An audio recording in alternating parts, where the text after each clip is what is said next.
Sorry. Last night, I met with some of the survivors and the loved ones of the victims of the horrific mass shooting at Robb Elementary School. I came here to tell them that the United States Department of Justice has finished its critical incident review.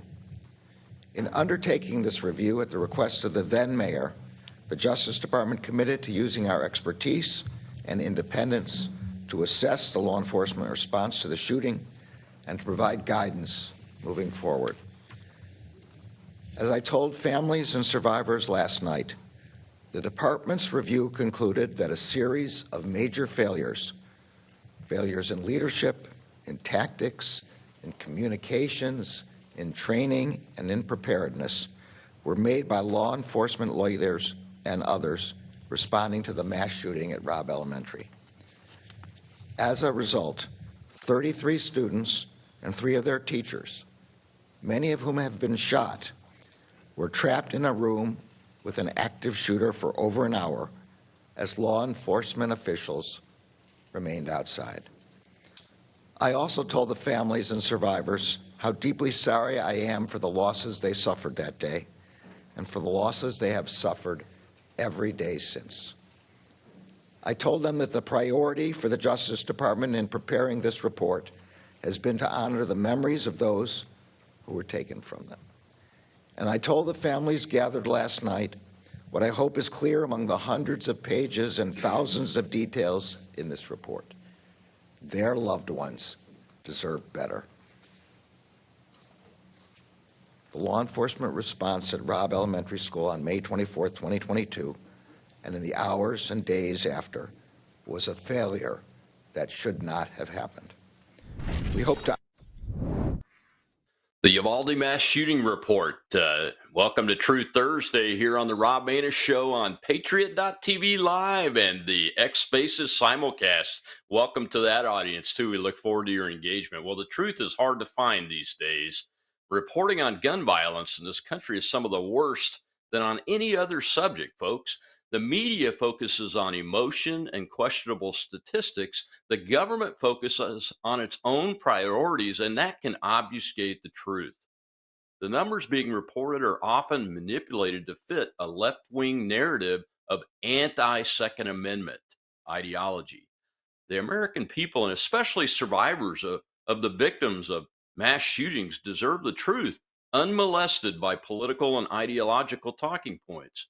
Finding the truth is the only way effective approaches to ending these crimes can be developed, and up to this point, only falsehoods that lead to ineffective policy proposals seem to get any attention by the media and hence by the American public, or at least large portions of us.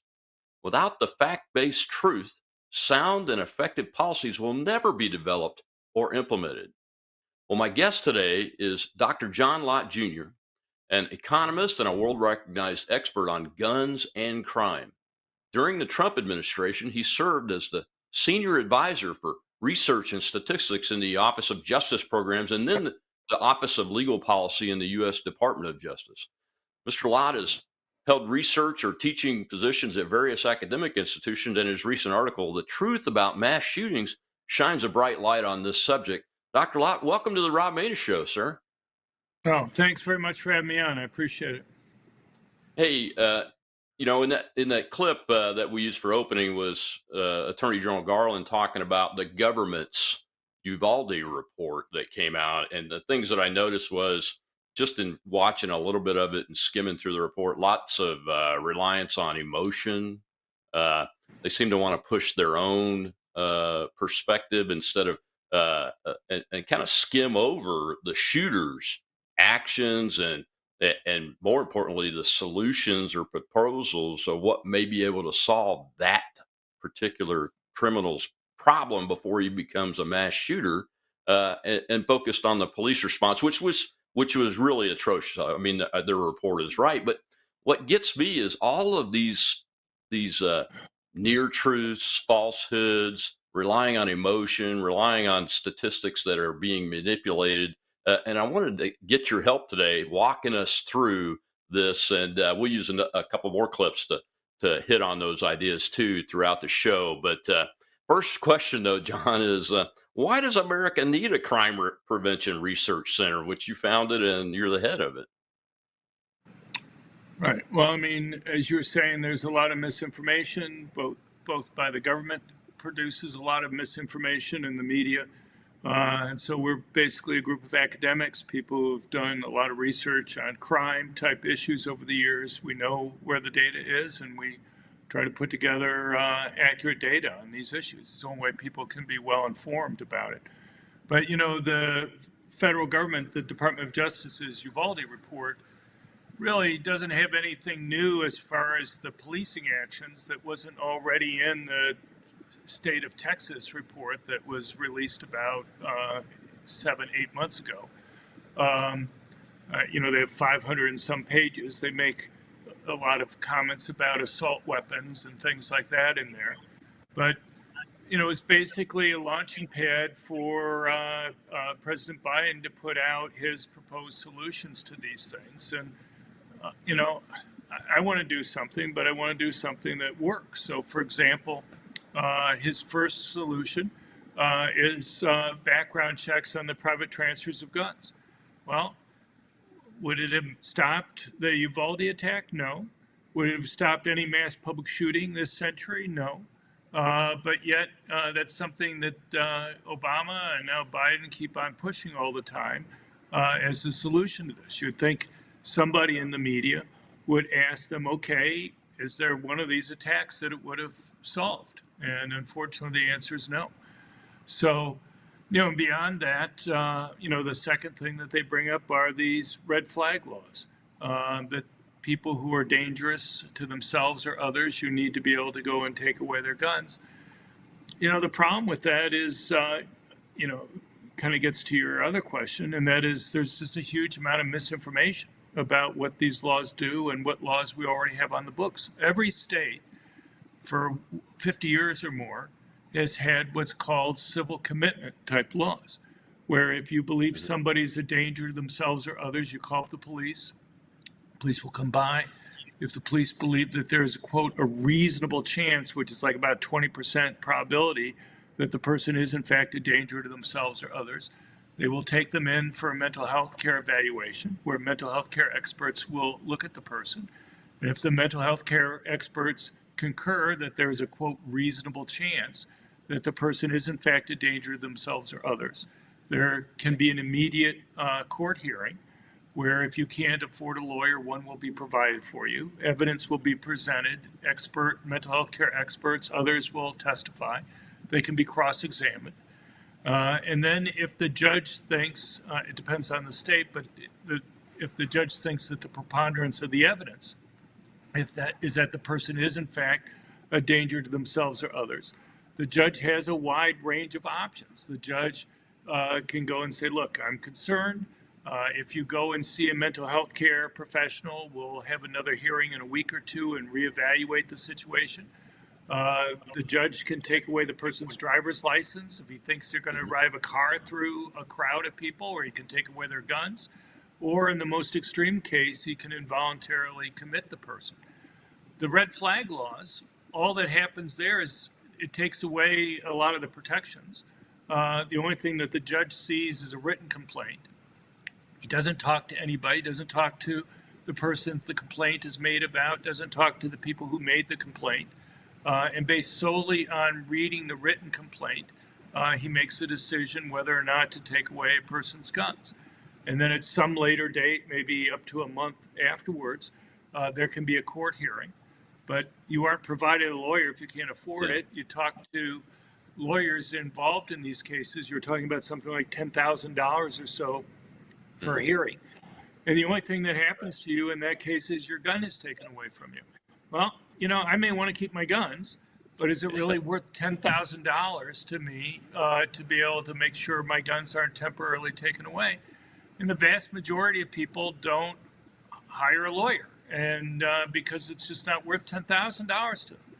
So anyway, I could go on, but the point is that there's a lot of misinformation there about what these laws do. You'll see surveys that say, do you think judges should have the option to temporarily take away guns from people who are a danger to themselves or others?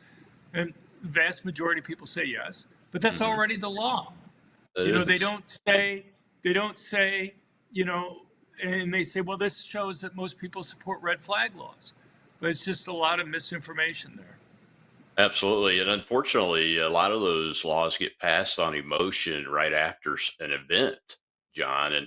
And Republican lawmakers and governors up and down the chain of political entities from the local to the state level and federal level all uh, tend to jump on board. A lot of them do. I mean, I think even Ron DeSantis supports a red flag law that he's got No, in no, Florida, doesn't he?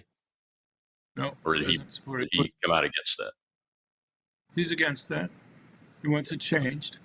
Oh, That that's was good. passed under Rick Scott, who Yeah. was governor before DeSantis. Yeah. But Okay. no, DeSantis is well educated and understands these issues probably better than almost any other politician in the country. Well, hopefully he'll use his powers as governor to get that law changed. Then I've Well, been he's watching working for on that. that. I mean, this last That's good. year, he got constitutional carry through. That was the big thing that he was trying to push. Uh, Hmm. so, I mean, there's only so many big bills that you can get through in any given legislative session. And Absolutely. prior to that, the Republican leader in the Senate was somebody who'd gotten like $500,000 from Bloomberg, and also had been instrumental in getting a lot of the red flag law and other laws passed. And so he was blocking any change, and it was only after he was replaced and DeSantis was able to get a supermajority in the state House and Senate that he was able to get constitutional carry through and begin to work on some of these other types of laws. He's also pushed hard for getting rid of gun-free zones. I mean, I look at this. If you want to stop school shootings like Uvalde, there's one policy that seems to work extremely well, and that is allowing teachers and staff to carry. You have 20 states that have teachers and staff carrying. You know, Yep. it varies on the number of schools in those different states that allow it. If you're in Utah or in New Hampshire, any teacher with a concealed carry permit can carry. In other states like Texas and Oklahoma, you may have about 40% of the school districts that allow teachers and staff to carry. Yeah. So you literally have many thousands of schools across the country that have teachers and staff carrying, and some for more than a decade or more. Yeah. And yet, of all the attacks since 2000 where anybody's been wounded or killed, every single school attack has occurred in places where teachers and staff are banned from being able to go and carry. One thing I disagree with a number of conservatives on is they want to go and have one uniformed police officer in each school. And you know, my response is, do you think air marshals should be in uniform? Do you think that would be a smart thing to have air marshals in uniform? And the answer Good is no, question. because if you put the air marshal in uniform, then if you do happen to have a terrorist on the plane, they know the one person on the plane that's going to be able to go and stop them. So he would be the first person they would take out first. If you have one uniformed police officer in a school, you give huge tactical advantages to the attackers there. They can either Yeah. wait for the officer to leave the area before they attack, or they can move on. You know, if it's a big school with lots of different buildings, they can move on to another target themselves. Or if they're going to attack a particular place, they know they'll attack the officer first. It's kind of like having the guy with a neon sign above them that says, "Shoot me first," because they know if they kill that officer, they're going to have free reign to go after other people that are there. And, Yeah. you know, the advantage of having a teacher carrying concealed is you even make the officer, if you're going to have an officer there, safer, because if the attacker goes after the officer, he has to realize that there's somebody behind him or to the side, somebody who he's not going to be able to go and identify beforehand, who he has to worry about, may be able to go and take him out at that point. Yeah, absolutely. Well, we've got to take a break, John, and when we come back, we'll talk about. I want to get your thoughts because I know you guys have done some research on why these school shootings and other public mass shootings get so much attention when the Chicago shootings that create much larger numbers get very little national media. And we'll go to our X Spaces audience too right after this break. I'm Rob Maness, Patriot.tv. It's Truth Thursday with Dr. John Lott.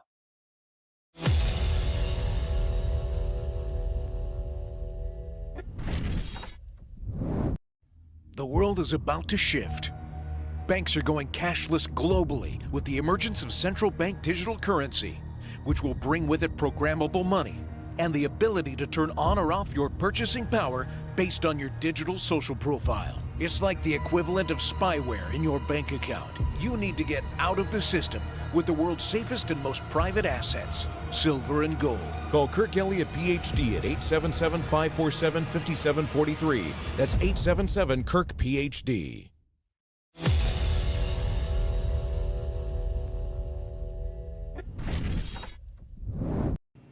We met with the local funeral director and countless morticians who hadn't slept since the massacre the day before, because they've been working 24/7 trying to handle so many bodies at once, so many little innocent bodies who had their entire lives still yet to live. Maite wore green high-top Converse with a heart she had hand-drawn on the right toe because they represented her love of nature. Camilla's got these shoes. Can you show these shoes, please? Wore these every day. Green Converse with a heart on the right toe. These are the same green Converse on her feet that turned out to be the only clear evidence that could identify her after the shooting. How about that? Look, is this cure-all? Hell no. But people are hurting. Families are, parents are. And look, as divided as our country is, this gun responsibility issue is one that we agree on more than we don't. It really is. Look, this should be a nonpartisan issue. This should not be a partisan issue. There is not a Democratic or Republican value in one single act of these shooters. It's not.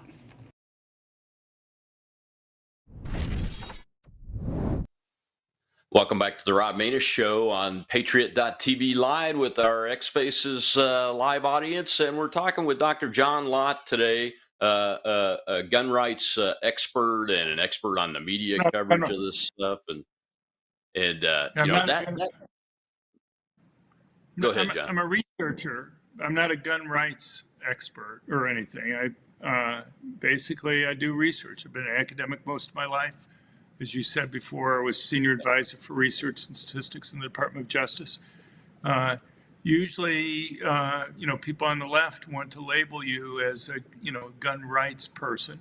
I never make Second Amendment type arguments. That's not the type of thing that I do. My thing is to try to figure out what saves lives. But when you use terms like gun rights out there, it kind of makes it so that others stop listening to you because they think you're biased in some way. But you can look through my writings. I don't make Second Amendment arguments. To me, the bottom line is trying to figure out what saves the most lives.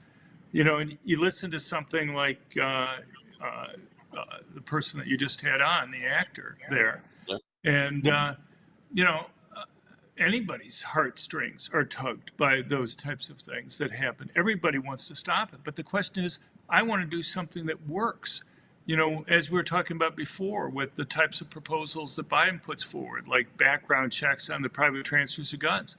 I wish somebody would go and ask the president or go and ask his spokespeople, well, this is what you're proposing.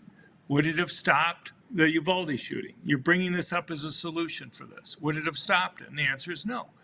Would it have stopped any mass public shooting this century? And the answer is no. Yet, why do you push this as your number one solution for these attacks? It makes no sense.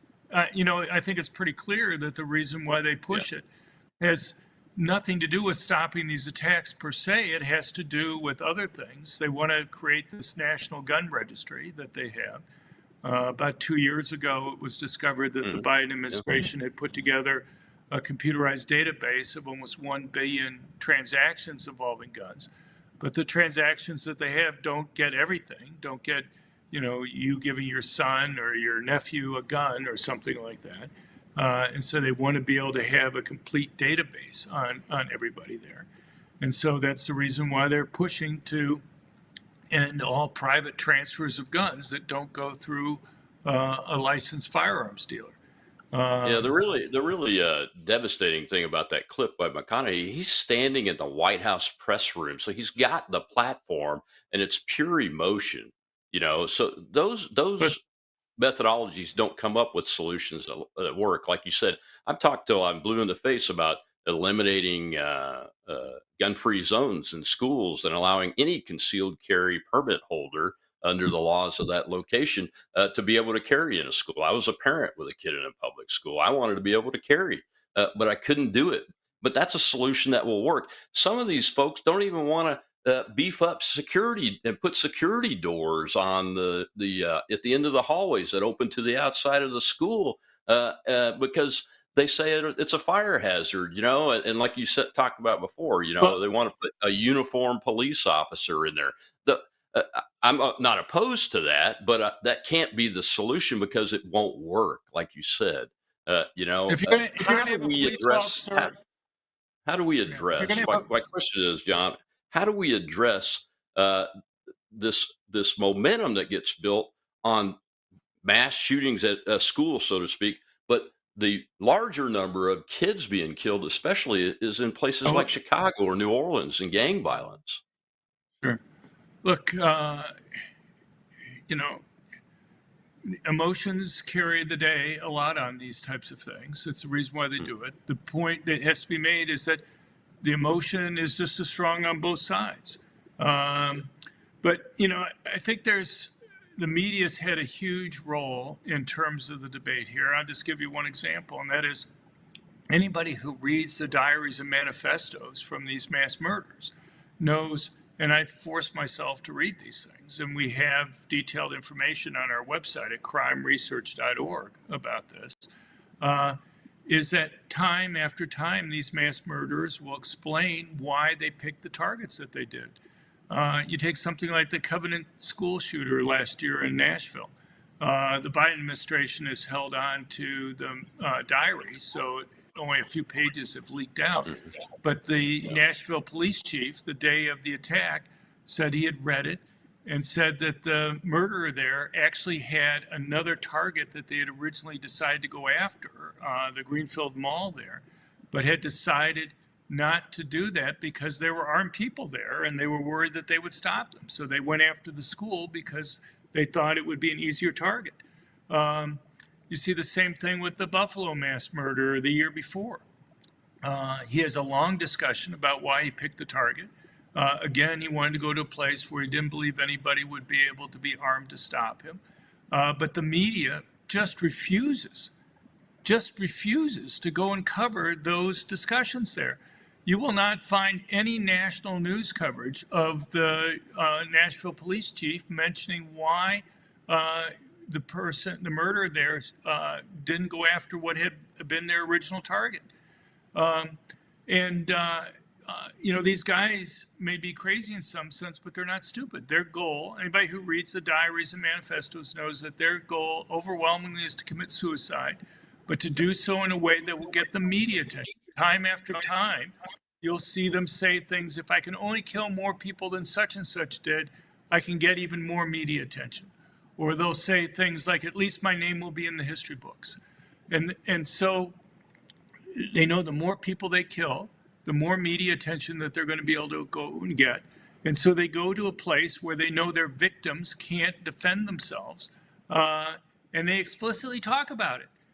I want somebody to provide for me a benign explanation for why the media just time after time refuses to cover those parts of their manifestos.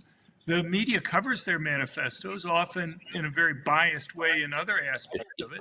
Yeah, But very but biased. why isn't it newsworthy for them to once in a while, even once in a while, go and say this person picked this target because they wanted to go to a place where they knew the victims weren't going to be able to go and defend themselves? Why isn't that newsworthy? I want somebody to explain that to me, because they just refuse. My guess is the entire gun control debate that we have right now would be dramatically different if the media would once in a while mention that these attacks are occurring time after time in places where guns are banned.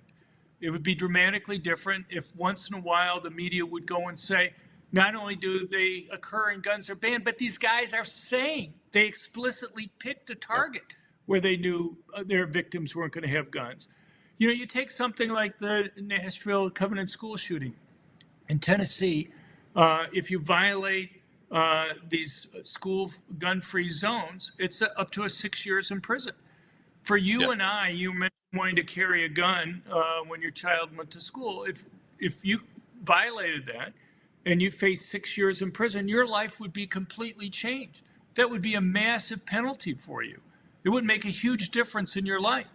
But let's say you're the murderer, the murderer, and let's say the murderer had lived and was going to face 6 life sentences or 6 death penalties plus some other charges that were there. Do you really think an additional 6 years is going to matter? Do you think, okay, you know, the murderer can live with 6 life sentences, but you take 6 years away from the 7th life for that murderer, then that'll just be too much. You know, Yeah, it's you crazy, start taking John. away time from the 7th lifetime. Let's go over to the Spaces Live audience and take a question from there. We've got a hand up. Go ahead, Kat. Go ahead, Doc. Good afternoon, gentlemen. Thank you for the question. Sir, as a researcher and an academic, I know data points are probably something that's pretty important to you. And there's got to be a lot of correlation between these mass shooters that we're not really talking about, whether it's lack of masculinity, like a father figure, psychotropic drugs. Is there anything specifically that you see that stands out among all these shooters as a correlation? Great question. Well, I think it's just you have people who are suicidal overwhelmingly, and they feel unappreciated, and they want, I mean, people have always wanted to commit suicide, but you find that someplace along the line, 30, 40 years ago, people discovered that if they commit suicide in this way, they can get attention. As I was saying earlier, you have people who say, well, you know, at least my name will be in the history book, or at least I'll get, if I kill more people than such and such did, I'll get even more media attention. So you want people, you have people who feel unappreciated. You know, the girls won't go out with them on dates, or women won't, and they want people to know that they were here, that they meant something, and by killing lots of people, they can do that. You see something like the Sandy Hook mass murderer. He had, according to police, done what was the equivalent of a doctoral dissertation, where he had looked at mass public shootings over the previous 40 years and graphed out the relationship between the number of people killed and the amount of media coverage that they got. In order to prove to himself if he could go and kill more people, he could go and get more media coverage. His goal was to go and kill more people than the Norway killer had killed in 2011. He murdered with guns. There was other deaths that he caused, but just with guns, 67 people. And he wanted to kill more people than the Norway killer, who's had a larger mass public shooting than anybody in the United States. And because he wanted to get even more international media coverage than the Norway killer had gotten. And you see that type of discussion time after time. The stuff about drugs, I don't really think explains it. You know, we don't know how many people were taking these drugs. We know about half these people were seeing mental health care professionals prior to their attacks. But the thing is, the issue with the drugs in terms of some type of psychiatric break really only occurs when you have changes in the level of drugs that they're given. And those are usually relatively short run type things that may be, within a couple weeks or whatever of the change in the dosage that they're getting. And the problem is that these guys are planning these attacks 6 months, a year, 2 years. The Sandy Hook killer was planning it 2.5 years in advance. So I don't really think that can explain it. A number of these guys, all this data, that we're talking about is available on our website at crimeresearch.org. We have very detailed data on fatherlessness and all sorts of other things, whether they served in the military, basically anything you want to know, how they obtained their guns and everything else. The race of the victims, the race of the murderer that's there, whether they were racist, whatever. We have detailed information on all that stuff. And, it's, I think the basic thing, look, well over 70% of these mass murderers have no political views. They're just purely people who want to go and commit suicide. Even a lot of the people that have some type of political view of one type or another just want to commit suicide. And they want to do so in a way that's going to get them attention, either for themselves or for some cause that they have. And so that's what you have to deal with. You have to take away their goal, and their goal is to get media attention. So you don't need to get rid of the First Amendment. You don't need to rewrite the First Amendment. What you can do is you need to make it so that they believe they're not going to kill that many people. So rather than having a sign in front of a school or some other place that says this place is a gun-free zone, consider having signs, even if you don't even have armed people there, consider having signs that say, warning, select teachers and staff at this school are armed and will use their concealed, so they can't identify who it is that they have to worry about, and will use their guns to protect the students and others. Exactly. Yeah, that's great. That's a great idea. I know schools that have done that, even without armed people, John. Well, we're talking with Dr. John Lott, the president of the Crime Prevention Research Center, about gun violence. When we come back, we'll take a dive into the numbers and John's research that shows how the numbers get manipulated by the media and the politicians to drive toward policies that just don't work and to avoid policies that will. I'm Rob Maness. We'll be right back after these messages.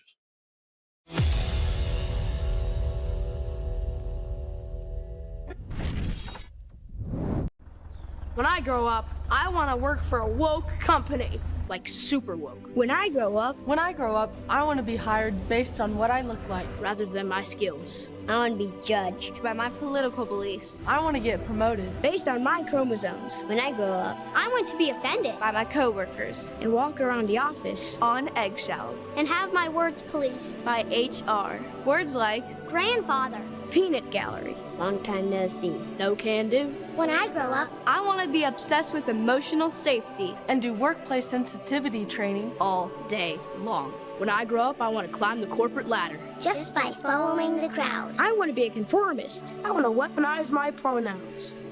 What are pronouns? It's time to grow up and get back to work. Introducing the #1 woke-free job board in America, redballoon.work.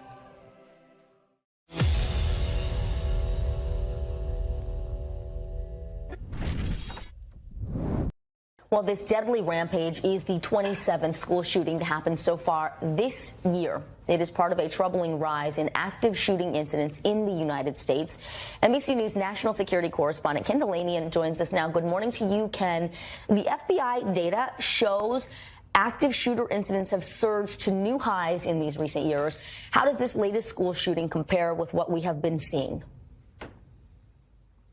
Good morning, Vicki. Yeah, this has been getting a lot of attention. These numbers just happened to be released a few days ago. And what they show is that there were 61, according to the FBI, active shooter incidents last year. And that's up from 40 the year before and 30 the year before that. So they've roughly doubled these things over the last 2 years. And just to be clear, the FBI counts active shooter incidents as these sort of random incidents where people are trying to kill other human beings in public, not including gang violence, drug violence, other sort of kinds of murders, just these kinds of incidents that we've witnessed in the last couple of weeks. They're on the rise. Researchers are not exactly sure about why. The pandemic may have played a role. There's certainly a copycat factor, but whatever the reason, it's a really, really disturbing trend, Vicki. Truly, Ken. Well, this shooting also is shining a light on the worrying rise in child deaths caused directly by guns. So talk to us about what the data shows in terms of gun violence as a cause of death for kids.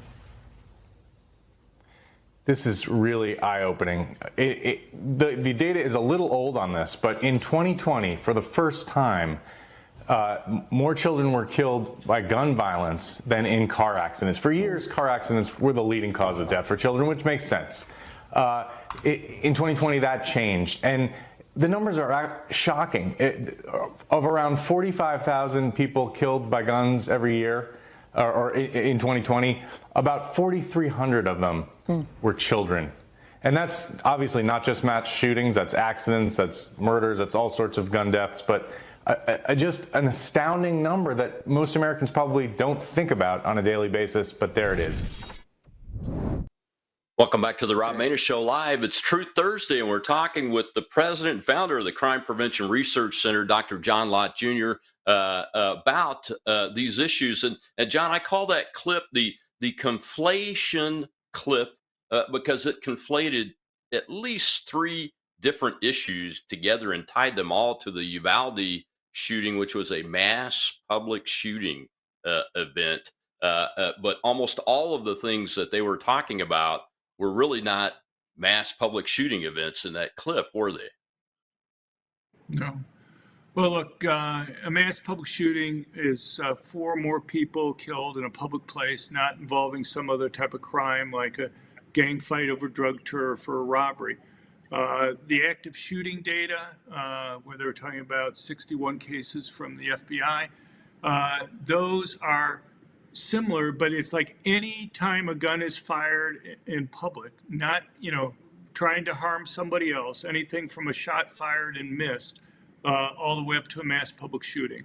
The vast majority of those cases are, one person wounded or whatever that's there. And obviously that's something that's concerning. But,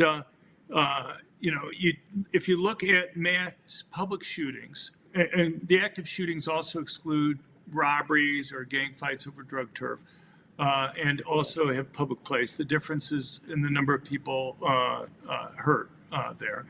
But, if you look at mass public shootings, since 1998, there's between 1 and 8 of those a year.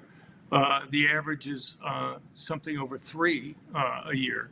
So, are these horrible situations? Yeah, but they're a lot rarer than most people would think. When you're talking about the 27 school shootings that were occurring, that's a completely different animal there.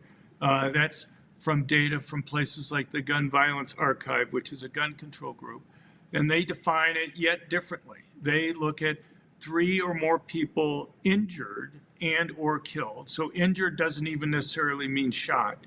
So you may have a gun fired, and they include cases that are in public or not in public. They include the vast majority of their cases are like gang fights over drug turf, like maybe 80% of their cases are that. Most of the rest are things like robberies that occur. So you may have a gang fight at 2 a.m. In a school parking lot, and that's classified as a school shooting.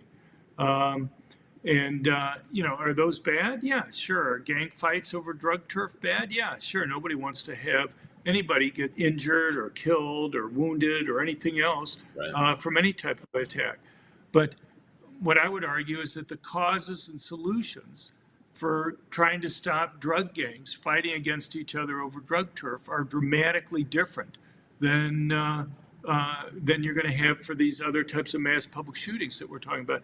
And, one question you asked from the beginning, you've asked at least one other time, and that is, compare the news coverage for the attacks in Chicago versus these other types of cases. And there's a big difference. I mean, Chicago, you may hear, well, there are 28 shootings in Chicago over the weekend. But you don't hear about the coverage of the individual cases that are there. And the reason why you don't hear about them is because they're overwhelmingly, almost all, drug gangs fighting against each other over drug turf.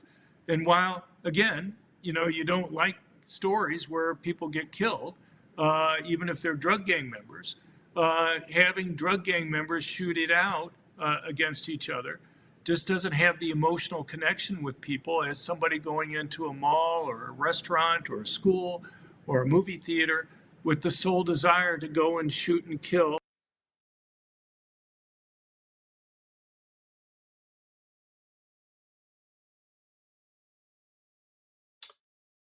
Just, you know, hello. So you don't, you know, so it's pretty understandable the difference between those types of cases that are there, and yet, so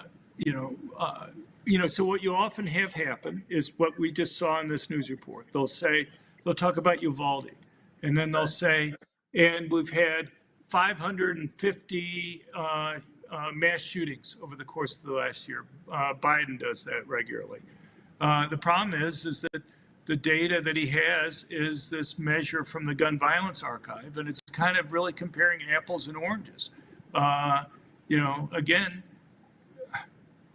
you have 3 people injured in a gang fight, and that's very different than having 21 people murdered in Uvalde, or you had 18 people killed recently in Lewiston, Maine, at the bar there. So yeah, absolutely. Well, we've got some hands up in the live audience. Let's take a question from over there, Dr. Lott, before we go to the break. Go ahead, Kat, Shell. Okay, I'm going to go ahead and take privileges since I'm hosting it.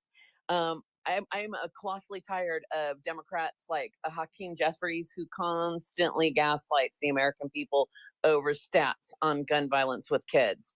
I've dug into his numbers many times, and I swear I'm going to get to a question, but he includes the stats for accidental suicide, 18 and 19-year-olds, but he lumps them into children, the children's statistic, to try to make it an inflated number 100%. And I know it's in an effort to pass more gun legislation, as we all probably know here. What I'm asking is why don't more organizations call out these politicians when they're giving these conflated and exaggerated numbers? Because his numbers are outrageously higher than the true number of true deaths for 17 and under is what I consider a child. And he's, like I said, he's including a lot of numbers. So why aren't more organizations like yourselves calling these guys out? Or maybe I'm missing it and you are. I'm just asking because it's ridiculous. Right, well, we've written many things on this. There are many other problems that I think are even much more significant than what you're talking about. I'll give you an example that we've written about many times. Most people think homicides and murders are the same, and they're not. The numbers that they're using to go and show that there are more deaths involving guns for those under age 20 than from car accidents. And it's not all car accidents. They're only including certain traffic car accidents. But, the difference between homicides and murders is homicides are murders plus justifiable homicides. And it's not really obvious to me why you want to conflate or say that, a gang member trying to rob somebody and murders them is the same as a woman who shoots a serial rapist who breaks into her home at 2 a.m. in the morning, or a police officer that has to shoot somebody who's threatening to kill somebody. Those are very different cases, and I wouldn't lump those two together. If you look at murders rather than homicides, that changes the calculation there. But there's even more important information and more important issues that are there. So, for example, they add homicides, suicides, and accidental gun deaths together. The assumption is if you just get rid of the guns, gun suicides will disappear and suicides will fall. And that's simply not the case. Every place in the world that's banned either all guns or all handguns, that we have data, suicide data, both before and after the ban goes into effect, you'll see a drop in firearms suicides, but total suicides remain unchanged. And it seems to me what you care about is what happens to the total number of suicides, not what happens to the total number of firearm suicides. If people simply switch to some other way to go and commit suicide, it really doesn't help you very much. And as far as murders go, every single place in the world that's either tried to ban all guns or all handguns has seen total murders increase after those bans have gone into place, and often by very large amounts. I mean, people in the United States have seen what happened in Chicago and Washington, D.C. They saw the big increases in murders and violent crime after those handgun bans went into effect in those places. Gun control advocates will say, well, that really wasn't a fair experiment because unless you go and you ban guns every place, people could still get guns from the rest of Illinois or Indiana or from Maryland or Virginia. But the problem is that may explain why it didn't fall like they were predicting, but it doesn't explain the big increase. People could get guns from those places to begin with. And, you know, the thing is, so they said, well, you got to ban guns every place in the country. Well, there's countries around the world that have banned guns every place in a country. You even have island nations that have banned guns. And yet every single time that you've had a gun ban, total murders have increased. And there's a simple reason for that, and that is when you ban guns, you have to ask who are the people who are most likely to obey the law. And if it's basically the most law-abiding, good citizens who obey the ban, not the criminals. Even if you take a few guns away from the criminals, if you're primarily disarming the law-abiding victims there, you actually make it easier for criminals to go and commit crimes. And you often see threefold, even sevenfold increases in murder rates occurring after gun bans have gone into effect. And, you know, go ahead. The good guys lose their guns. They're no longer around to do anything in numbers enough to have a positive effect. Well, we got to take our last break, John. When we come back, we'll hear a short clip from the worst offender of using bad numbers to push his political ideology against a firearm that the numbers just don't support would have a positive impact on saving more lives. I'm Rob Maness on Patriot.tv Live. We're talking with Dr. John Lott Jr., the president of Crime Prevention Research Center. We'll be right back.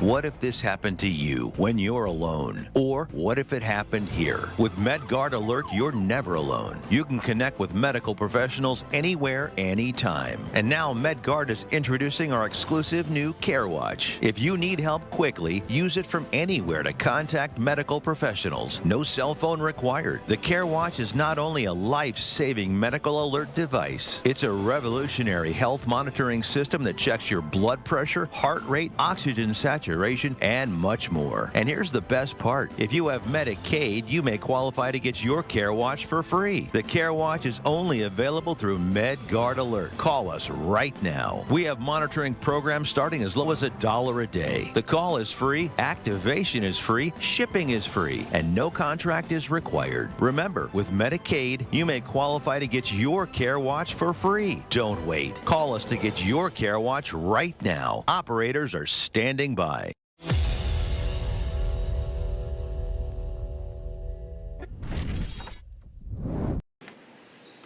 I realize this is a really tough day for all the families. Remembering is important, but it's also painful. 1 year ago today, Robb Elementary School in Uvalde, Texas, turned into another killing field in America. A few days later, Jill and I traveled there and stood before those 21 crosses outside the school. On each cross, a name, like in these candles behind us, 19 children, 9, 10, 11 years old, and 2 devoted educators, and 17 more injured. Standing there in Uvalde, Jill and I couldn't help but think that too many schools, too many everyday places have become killing fields in communities all across every part of America. And in each place, we hear the same message: do something. For God's sake, please do something. We did something afterwards, but not nearly enough. We still need to ban, in my view, AR-15 firearms and assault weapons once again. You know, they've been used time and again in mass killings of innocent children and people. We We need to ban high-capacity magazines, the ability to shoot 20, 30, 40, 50, 60 bullets without reloading. Because today, guns remain the number one killer of children in America, guns. And over the last year since Uvalde, our country has experienced a staggering 650 mass shootings. How many? Welcome back to the Rob Maness Show on Patriot.tv Live. It's Truth Thursday. We're talking with the president of the Crime Prevention Research Center, Dr. John Lott Jr., who studies and researches these gun violence numbers and puts out proposals, research papers that tell the truth and the facts. And none of what that guy just said, Joe Biden there, was really based on fact, John. I mean, it's incredible that 650, and to hear him tell it, white supremacists are carrying AR-15s around the country and have shot 650 kids, the way he puts that, and the way the media really allows the narrative to be built over time. And as we've been talking in the show, that doesn't help find a solution to save lives. Right. Well, I mean, there are lots of false claims that are there about, we've already gone through these things like the gun violence archive numbers. They're really comparing apples and oranges. His discussion about children dying, we've gone through that discussion. His discussion about AR-15s and assault weapons. If you look at all the mass public shootings in the United States from 1998 on, you're talking about 16.9% of them involve only a rifle of any type. And it's not even the most deadly ones. The most deadly attacks aren't the ones that use rifles, aren't the ones that use so-called assault weapons. The most deadly attacks are the ones that use multiple different types of guns. People go in with a handgun and a rifle and maybe a shotgun.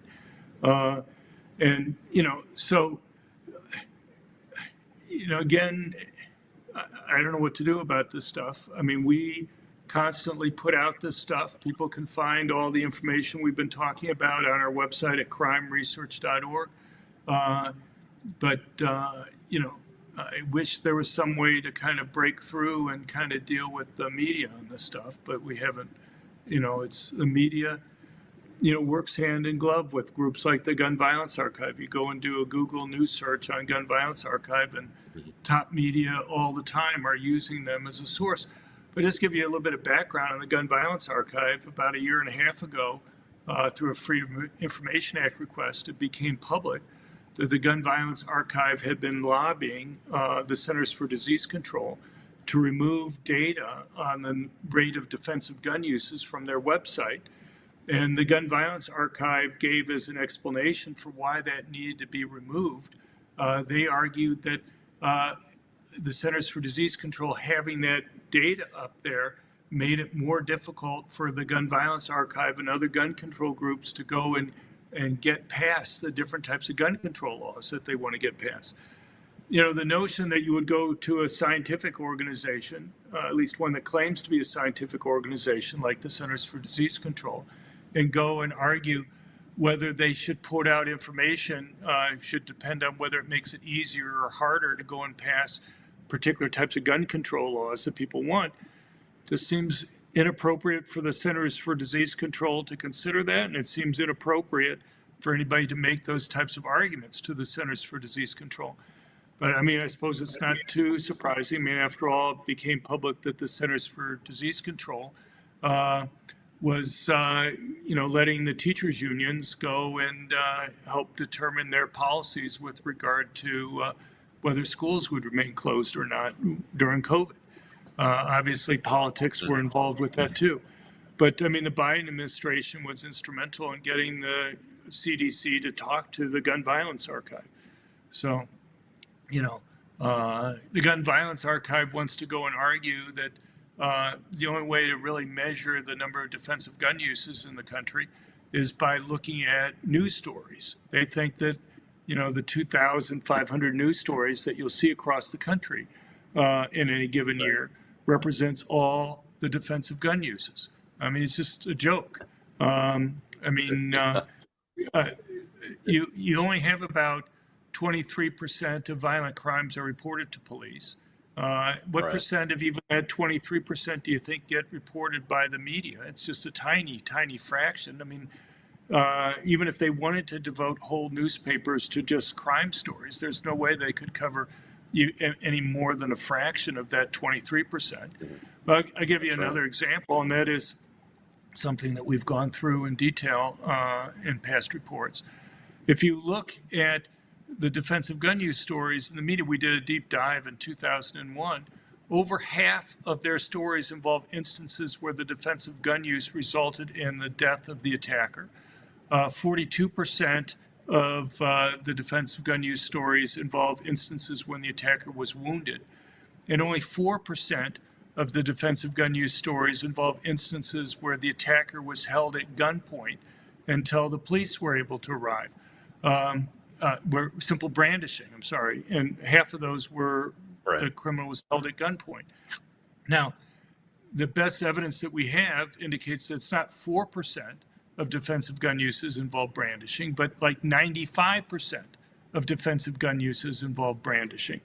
And, it's just, so you can just see right there the huge percent that's missing. And I can understand why the media doesn't cover brandishing. I mean, you have two stories that come across an editor's desk. In one case, there's a dead body on the ground. In another case, let's say a woman's brandished a gun, the would-be criminals run away, no shots are fired, no dead body on the ground, no crime actually committed. You're not even, maybe more importantly, you're not even sure what crime would have been committed. Which story would you pick if you're an editor? I know I would pick the dead body on the ground more than I'd pick the case where you're not even sure what crime would have been committed. That's right. Yet, so you have a huge percentage of defensive gun use cases that would never get considered newsworthy. But yet, places like the Gun Violence Archive wants to go and argue that just looking at news coverage will get you all the defensive gun use stories that occur. Yeah, the news coverage is just so reliable these days, John. Well, thank you so much for joining us today. I hope that someday there will be a politician education course online or something. Maybe there is that will educate them on the great research and the facts that you compile at your website. I've been to it before, even the show before, because I've been aware of your work and everything, and use it myself. But you would think they would do that. Where's your website one more time before we let you go and close out the show? It's at crimeresearch.org, crimeresearch.org. But people can sign up for our email blasts once every 2 weeks. We send out an email with the various research that we've done with some commentary that's not on the website. And so, it's probably the best way to kind of keep up with everything. We send that out on Saturday mornings once every 2 weeks. But they can sign up for it at crimeresearch.org. Roger that. Crimeresearch.org. Dr. John Lott, the president of the Crime Research Center and the founder of that. Well, that's it for today on True Thursday. We'll see you Monday on More War Mondays. We'll have guest retired Marine Corps Colonel Gannon Burton from Mississippi, my home state, who's running for U.S. Senate against an establishment politician that loves to spend your money on places like Ukraine and not on your southern border quite as much. So it should be an interesting conversation getting his views about all the war policy and spending that's going on out there. Until then, I'm Rob Maness at Patriot.tv Live. We'll see you soon.